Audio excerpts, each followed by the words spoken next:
Hi ಗೆಳೆಯರೇ, ಎಲ್ಲರಿಗೂ ನನ್ನ ನಮಸ್ಕಾರಗಳನ್ನು ತಿಳಿಸ್ತಾ ಇದ್ದೇನೆ.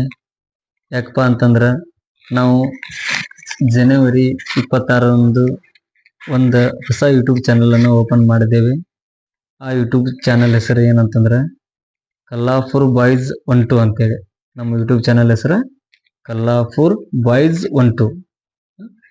ಈ ಚಾನಲನ್ನು ಓಪನ್ ಮಾಡಿದ ತಕ್ಷಣ ನಾವು ಜನವರಿ 26ರಂದೇ ಒಂದು ವಿಡಿಯೋವನ್ನು ಆ ಯೂಟ್ಯೂಬ್ ಚಾನಲಲ್ಲಿ ಅಪ್ಲೋಡ್ ಮಾಡಿದ್ದೇವೆ. ಆ ವಿಡಿಯೋ ಈಗ ಒಂದು ಒಳ್ಳೆಯ ಪ್ರದರ್ಶನ ನೀಡ್ತಾ ಇದೆ. ಅಂದ್ರೆ ಸನೇಕ ಏನಿಲ್ಲ ಅಂದ್ರೆ ಒಂದು 1K ವ್ಯೂಸ್ ಬರ್ತಾ ಇದೆ ಆ ವಿಡಿಯೋಕ್ಕೆ, ಮತ್ತು ಒಂದು 50 ಲೈಕು 60 ಲೈಕು ಈ ತರ ಬಂದಿದೆ. ನಂತರ ನಾವು ಮುಂದಿನ ದಿನಮಾನಗಳಲ್ಲಿ ಇನ್ನೂ ಹೊಸ ಹೊಸ ರೀತಿಯಾದಂಥ ಹೊಸ ಕಂಟೆಂಟ್ಗಳನ್ನ ನಾವು ನಿಮಗೆ ಕೊಡ್ತೇವೆ. ಅದೇ ರೀತಿಯಾಗಿ ನಾ ನಿಮ್ಗೆ ಈ ಮೂಲಕ ಏನು ಹೇಳಕ್ ಇಚ್ಛೆ ಪಡ್ತೇನೆ ಅಂದ್ರೆ, ಎಲ್ಲರೂ ವಿಡಿಯೋ ನೋಡ್ರಿ, ಲೈಕ್ ಮಾಡ್ರಿ, ಶೇರ್ ಮಾಡ್ರಿ, ಮತ್ತು ಹೆಚ್ಚಾಗಿ ಸಬ್ಸ್ಕ್ರೈಬ್ ಕೂಡ ಮಾಡ್ರಿ ಅಂತ ಹೇಳಕ್ ನಾ ಇಷ್ಟಪಡ್ತೇನೆ. ಯಾಕಂದ್ರೆ ಹಳ್ಳಿ ಪ್ರತಿಭೆಗಳು ಒಂದು ಮಟ್ಟಕ್ಕೆ ಬರ್ಬೇಕಂದ್ರೆ ನಿಮ್ಮ ಸಪೋರ್ಟ್ ಇರಲೇಬೇಕು. ಅದಕ್ಕೆ ನಿಮ್ಮ ಸಪೋರ್ಟ್ ಇಲ್ಲದ ಯಾವುದೋ ರೀತಿಯಾದಂಥ ಯೂಟ್ಯೂಬ್ ಚಾನಲ್ ಬೆಳೆಯೋಕೆ ಚಾನ್ಸೇ ಇಲ್ಲ. ನಮ್ಮ ಪಬ್ಲಿಕ್ ಸಪೋರ್ಟ್ ಇದ್ದಾಗ ಮಾತ್ರ ಅದೊಂದು ಯೂಟ್ಯೂಬ್ ಚಾನಲ್ ಒಂದು ಹಂತಕ್ಕೆ ಹೋಗ್ತದೆ.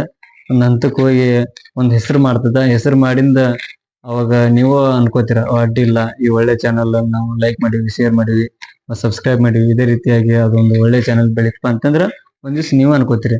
ಅದೇ ರೀತಿ ನಮ್ಗ ಒಂಥರ ಹೆಲ್ಪಿಂಗ್ ನೇಚರ್ ಇರಲಿ. ನಾವು ಯಾರಿಗೆ ಒಂದು ಲೈಕ್ ಮಾಡೋದ್ರಿಂದ, ಸಬ್ಸ್ಕ್ರೈಬ್ ಮಾಡೋದ್ರಿಂದ ನಮ್ದೇನು ಏನಾಗಲ್ಲ, ನಮ್ಗ ಮನರಂಜನೆ ಸಿಗ್ತೈತಿ, ನಿಮಗೂ ಎಲ್ಲ ಸಿಗ್ತೈತಿ. ಅದೇ ರೀತಿಯಾಗಿ ನಾವು ಮುಂದಿನ ದಿನಮಾನಗಳಲ್ಲಿ ಒಂದು ಹೊಸ ಕಂಟೆಂಟ್ ಮಾಡ್ತಾ ಇದ್ದೇವೆ. ಆ ಕಂಟೆಂಟ್ ಹೆಸರು ಶ್ರೀಗಂಧದ ಸಾಮ್ರಾಜ್ಯ ಅಂತೇಳಿ. ಆ ಶ್ರೀಗಂಧದ ಸಾಮ್ರಾಜ್ಯ ಅಂತೇಳಿ ಮಾಡ್ತಾ ಇದ್ದೇವೆ.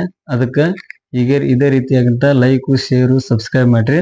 ಅದಕ್ಕೊಂದು ರೀತಿಯಂತ ಹೊಸ ಉತ್ಸಾಹ ಕೊಡಿ ಅಂತ ಕೇಳ್ಕೊತಾ ಈ ನನ್ನ ಒಂದೆರಡು ಅನಿಸಿಕೆಗಳನ್ನು ನಿಮ್ಮ ಹತ್ರ ಹಂಚ್ಕೊಂಡಿದ್ದೇನೆ.